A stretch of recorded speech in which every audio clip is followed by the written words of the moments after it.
Hi, everybody. I'm Professor Celeste, and I'm going to be your instructor for this course, ECE 603, Health, Safety, and Nutrition.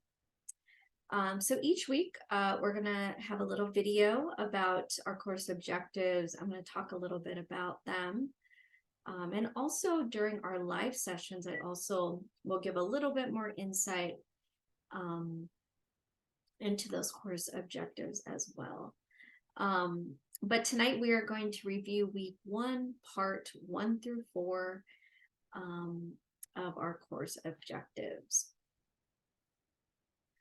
Before we get started, though, I do just want to go over the weekly assignments for week 1 and just kind of when they're due and all that helpful information to help you be successful. So discussions are always due on Wednesday. This is an opportunity for you to collaborate with your peers and also share some creative ideas with them. It is important that you do respond on different days so we can have a collaborative conversation ongoing throughout the week. So for an example, if you do the initial discussion on Wednesday, you would not do a reply on Wednesday, you would do a reply on Thursday. And then you then would do another reply, say on Friday or Saturday. This also just kind of helps others have some time to answer your questions or get back to you as well. But the initial discussion that you would be answering would be due on Wednesday of week 1. And all replies are due by Saturday of each week. So for this week, it'd be Saturday of week 1. And then again, just making sure we're doing it on 2 separate days. You also have your assignment that is due on Sunday. You're always more than welcome to submit that a little earlier if you want some feedback, or even, of course, you want to meet one-on-one just for more clarity or any support I can give you, just reach out, okay?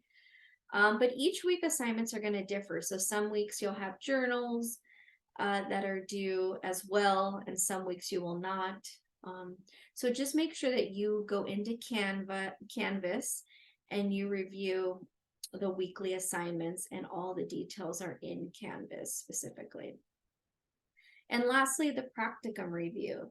So this is a 45-hour practicum that you need to do within a classroom. You also are going to put together a portfolio of your findings and your experiences during that practicum. I will go through the practicum details in another slide, or also during our live session as well if you have questions. But again, the practicum is due May 20th, 2023. It is a 3-month project that you need to start as soon as possible. But first, I need you to submit your school locations so I can approve those, and then you can start. So please don't start unless I've approved your school locations to be part of this practicum, okay? All right.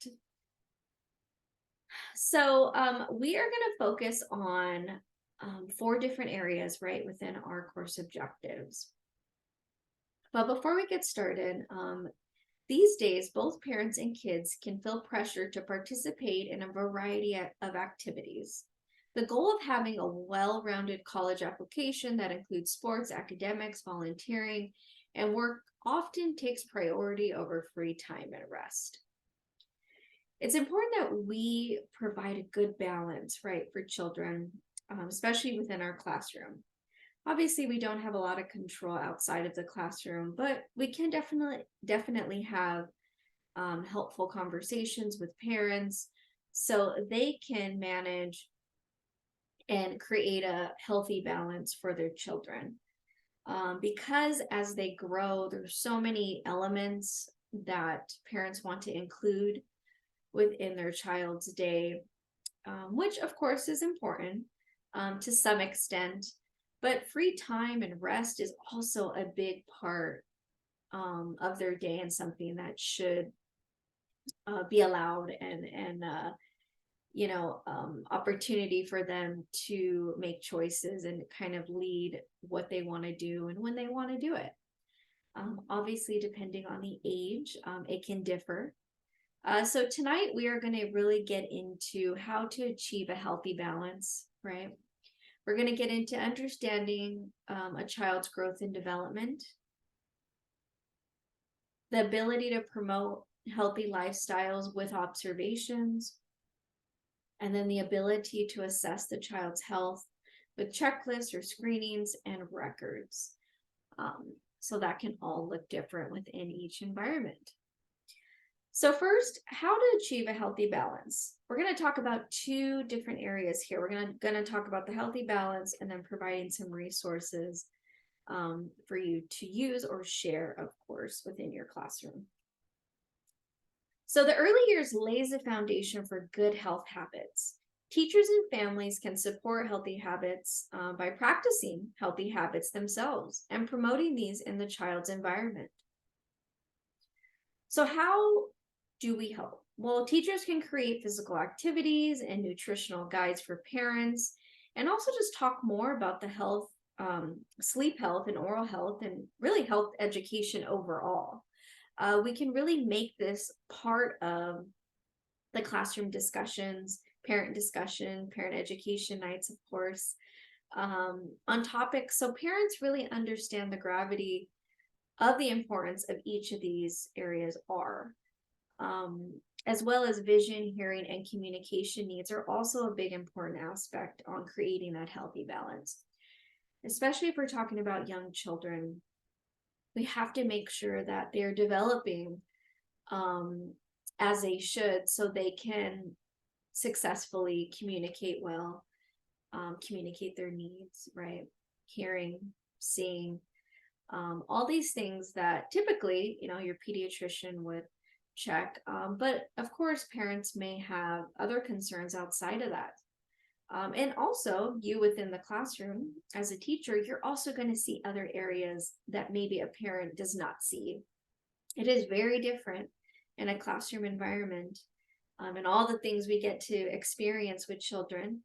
That we do need to communicate with parents. We need to practice these healthy habits consistently. We need to share healthy habits at home, put them in your newsletters, or again, make them a conversation, put them on your bulletin board, different recipes that parents can try, why these areas are beneficial or why they're important. So giving a why versus just telling them to do this or that, meaning the parents. It's important to kind of give some information behind that so it could be of help for them to use. Some resources, of course, that are helpful are the National Health and Safety Performance Standards for Children, which, of course, I do have different page numbers, and it is referring to your text. So if you want to follow along, please go to page 6.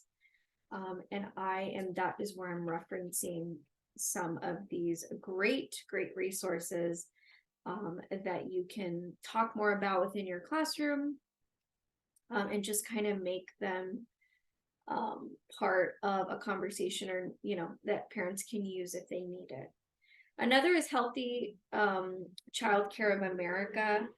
And that primarily, fosters healthy quality improvements in childcare.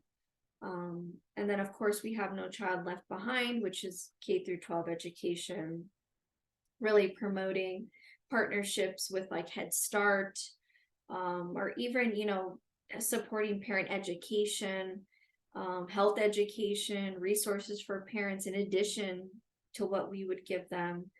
But the main purpose was to improve educational outcomes for all children by holding, educators more accountable. So several states have granted many opportunities for children to attend free preschool. And so especially starting at 3 years old. which of course is only going to benefit them, right? That early start and really get them set up for success before they enter, kindergarten. It's important that we advocate for that. We advocate for early education. I'm a big believer, and this is why I do what I do here. I teach, I have a passion for sharing the message to teachers so they can also relate to the parents of how important those early years matter, how much of a benefit it is for them coming into your classroom if you're teaching, say, a toddler program or early childhood. It's critical. It's such a big learning opportunity for children to gain when they're in that well-prepared environment with teachers who are well-prepared. Of course, that socialization that happens, all of the areas, of course, that I will talk about in a later slide, will benefit. And so I just want to encourage you to have these helpful, conversations often with parents, so they also understand why they're there, because they do need reminders at times, and that's okay, because that's what we're here to support. Next, we are going to talk about understanding a child's growth and development. So I'm going to talk a little bit about where it starts and also the developmental domains within children. So from the beginning, when teachers understand development, they know how to help children in areas they need. Very simple, right? Sounds very simple, but you'd be surprised into different classrooms how not prepared a teacher may feel and may not voice that, because nobody wants to tell everyone that I need support at times, or that I don't know something. So that's why, I encourage leaderships, school directors, to support the need for professional development and supporting these teachers and opportunities to grow and learn, because the learning is ever growing. It's something that we have to consistently be a part of in order to support all children. Another area is, with the information they gather, they are able to create healthy environments and get support. So once teachers understand what children need, right, in the developmental areas, they're more eager to ask for support because they know what they're asking for. That is very key, right? We feel a lot more confident. We create healthy environments for children when we support the whole child, and we know what we're talking about, right? But growth is rapidly developing during the first year, and continues to grow at a high rate. So this is continuing to grow and grow and grow. And if you go to page 16 and 17 in your text, you are going to see the major developmental achievements that children need to gain, within the first year specifically, but then of course beyond that. So going, all the way to the first year to 18 months, 2 years old, 3 years old. So there is developmental milestones that children need to gain,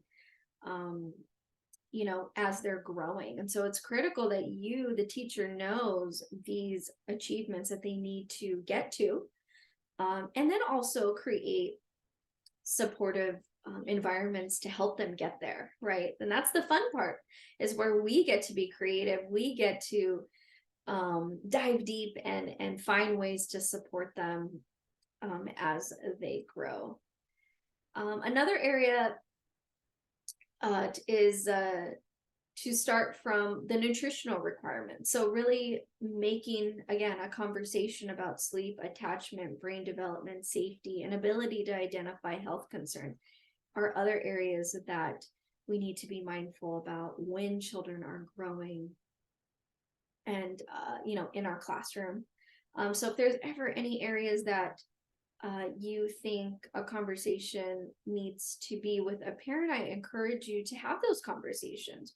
And that's also going to help you practice, right? And also give you more confidence in these conversations. So I encourage you to get support from your leadership if you need it. Other teachers in your classroom, maybe they've had creative conversations with parents before, but that's how we learn, and that's how we learn to be sensitive on how we're relaying a message. Most importantly, right? We want to make sure that they're capturing what we're saying to the fullest. And then, of course, going back to the beginning. So let's review brain development on page 15. So early brain development. So as an infant brain begins to form during the earliest weeks of a pregnancy, its genetic composition is affected by various maternal practices, so such as the diet, the sleep, prenatal care, physical activity, etc. So everything affects that growth and development. So it's important to also look at early brain development in that context as well. At birth, an infant's brain weighs approximately 25% of what their adult brain will eventually weigh and contain more than 100 billion brain cells, or neurons, that we call them. So at this point, again, the brain is continuing to grow at rapid pace.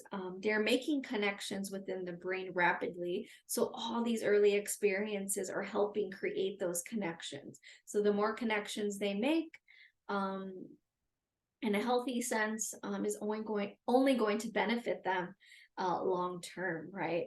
But not to say that when they don't have great experiences at times, it's not going to hurt them, but there is a healthy balance that we do need to create so the brain development can be successful in the early years, right? Some of the developmental domains that we need to focus on, within our classroom is creating and supporting that cognitive development, the language development and communication, right?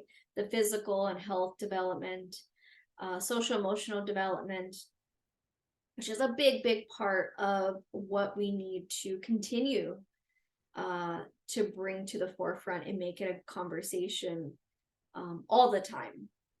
I even encourage you sending helpful articles or anything of help that can get parents to better understand what social emotional development is, the process of it, what children are gaining when they're learning more about themselves, and going through different challenges, and just really what is happening.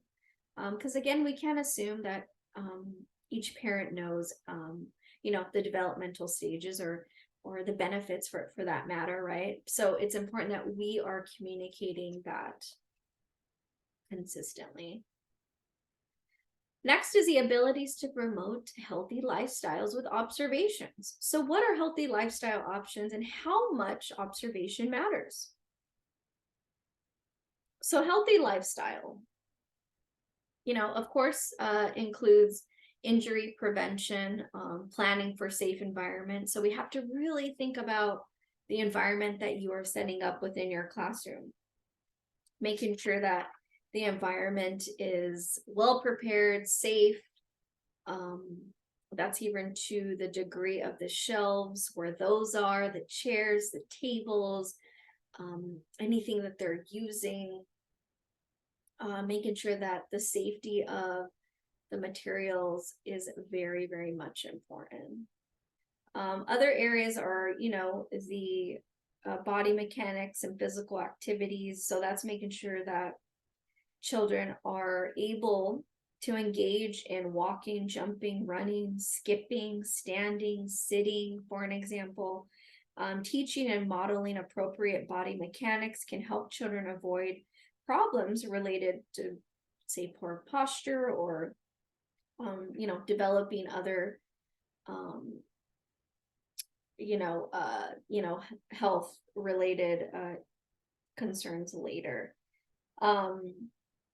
Another big area that, especially in early education, is recognizing and treating ear infections. I always like to talk about ear infections because I think that's something that a lot of children go through that we don't even realize sometimes. So just being mindful of what that looks like. It's also important to communicate, those concerns with parents consistently. So if you see children either verbalizing my ears hurt or something hurts, communicating that because it is important. Which then leads me to oral health because ears, right, very close to the mouth. This is all kind of all related. So there could be something happening within the mouth that then relates to the ears as well. So these are all very much connected, and something that we do need to be mindful about. But we also have to understand that, every family is different. And when we think about oral health, um, children from low income families don't necessarily have the means to also um, get the help that they need at times, or at least they don't think they can. So I encourage you to promote oral health in your classrooms. Get resources for parents to have and use. Um, of course, there's a lot of state funded programs that can help as well, but have all that helpful information so they feel really well informed so they can get the help and support that they need um, for children, for their child specifically.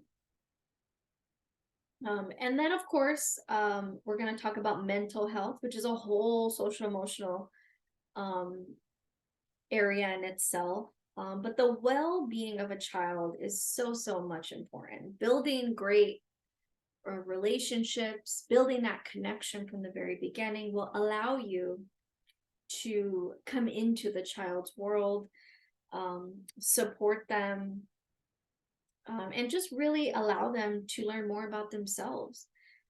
It's just important to build a strong, positive relationship between the children that you are teaching, the children you are spending so much time with, because it also helps them in many other ways to see themselves and to hear themselves, and also challenge themselves. So I really, really challenge you in the very beginning when you have children in your classroom to spend time promoting social emotional development, spend time building relationships, um, but also understanding that teachers play a major role in promoting children's social emotional development. They improve children's chances for achieving positive outcomes by providing learning opportunities that build an individual's strengths and interests. Children are more likely to experience success, take pride in their accomplishments, and feel good about themselves when adults set realistic goals and expectations. And that's also a conversation that parents also need to be a part of in setting realistic goals and expectations. Of course, children are going to want to sometimes challenge themselves, and of course, let them try, right? But in order for them to learn and grow, they have to go through the process. They have to experience it. And they also have to experience failure at times. They have to kind of know what that feels like, but also have the support from you, the teacher, and the parents of telling them it's okay. Let's try again. And just kind of having that positive redirection to establish a good,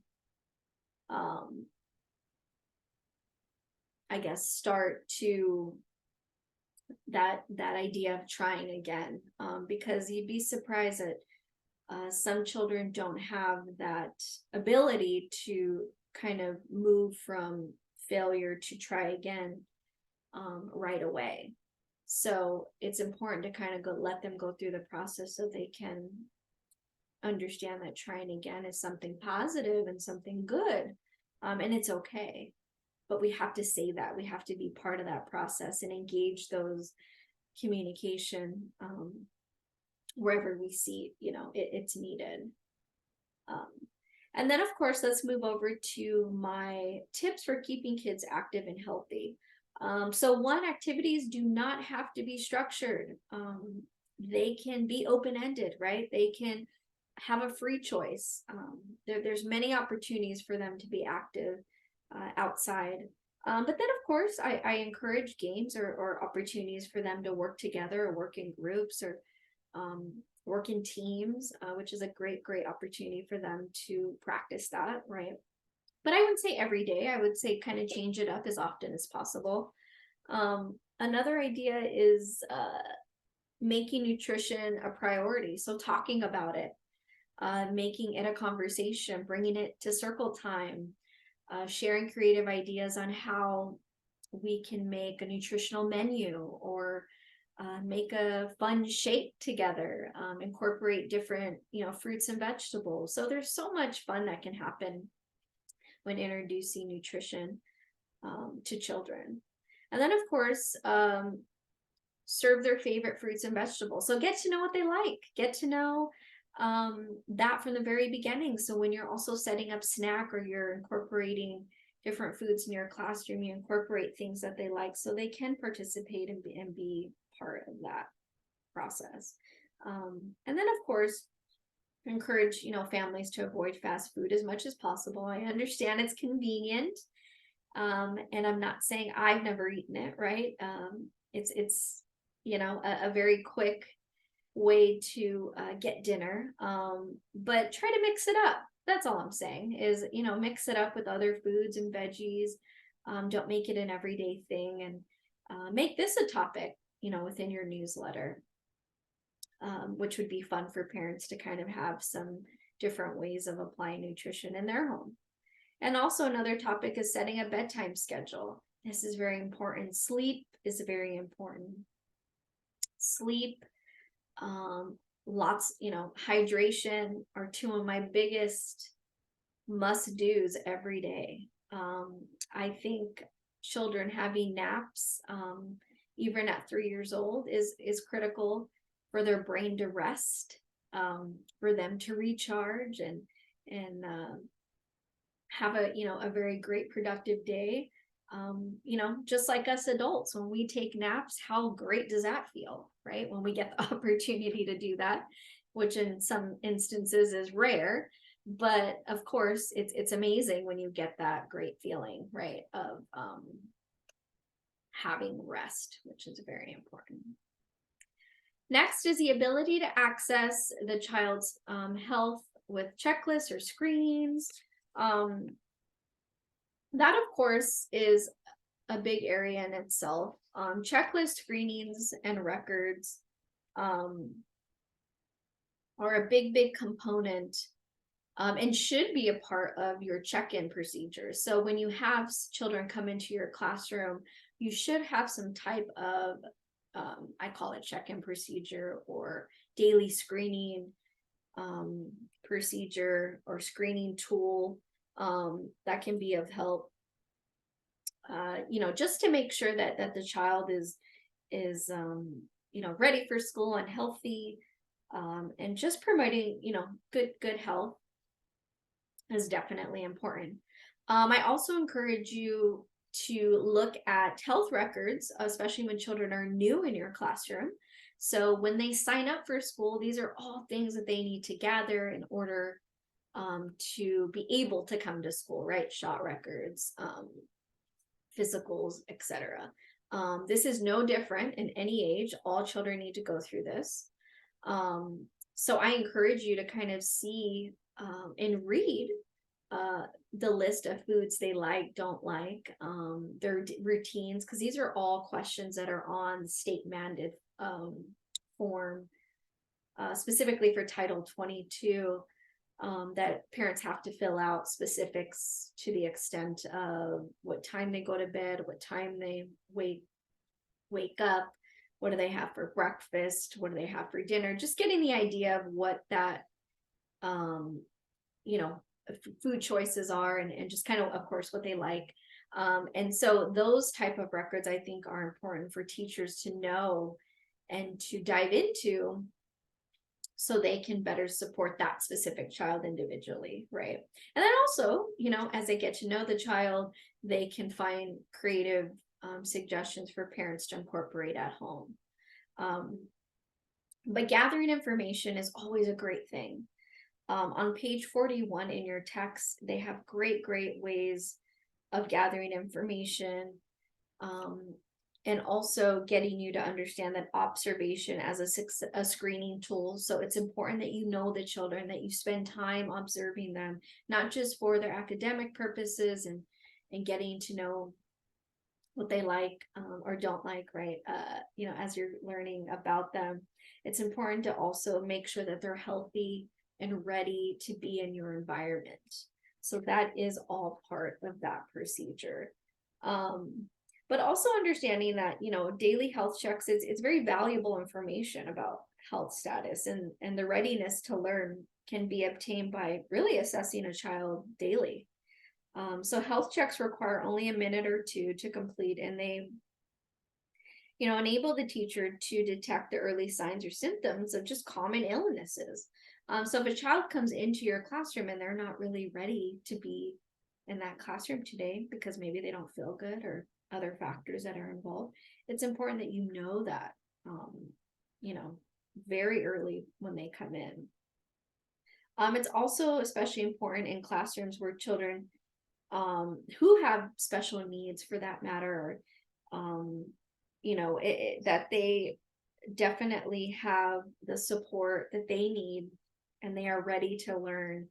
And so understanding each child individually is critical in all environments, not just for children with special needs, but making sure that you know each child. And of course, if they're new, you're not going to know them that well, but that you ask then creative, great questions to parents at that check-in procedure. So that's when that comes in, is having great questions on there so parents are able to relate to you, and you can also see differences or similarities, or and just have great helpful information so the child walking into your classroom is ready to learn, you're ready to teach, and they're ready to go. So our wrap-up summary here, just making sure that how to achieve a healthy balance is definitely important within your classroom every day. Really promoting health in conversations with parents as well, bringing it part of your newsletters, bulletins, check-in conversations is critical, because it's not just critical within your classroom, but also at home, because both of those together are going to really support the whole child. Another area is understanding a child's growth and development. So making sure that you fully understand the children in your classroom, how they develop, what their milestones they're trying to achieve, and really specifics, so you can also be confident in relaying areas that they need support in. And that's okay, because together, parents and us, teachers, we have to come together to support the whole child as well. The ability to promote healthy lifestyles with observation. So making sure that you are promoting healthy lifestyles by the activities you do, making it a conversation of the classroom, making sure that you're having opportunities to observe children, which then leads me to making sure that those checklists or screenings are part of your day-to-day, so you can better understand if that child is ready for learning that day and ready for the classroom. Because some days will differ, right? Some children are not ready, and that's okay. But it's important that you provide a specific tool to, most importantly, support you when you are relaying information to a parent and why you feel they are not ready for that specific day. So this screening tool or checklist is something that is going to only benefit you in the classroom.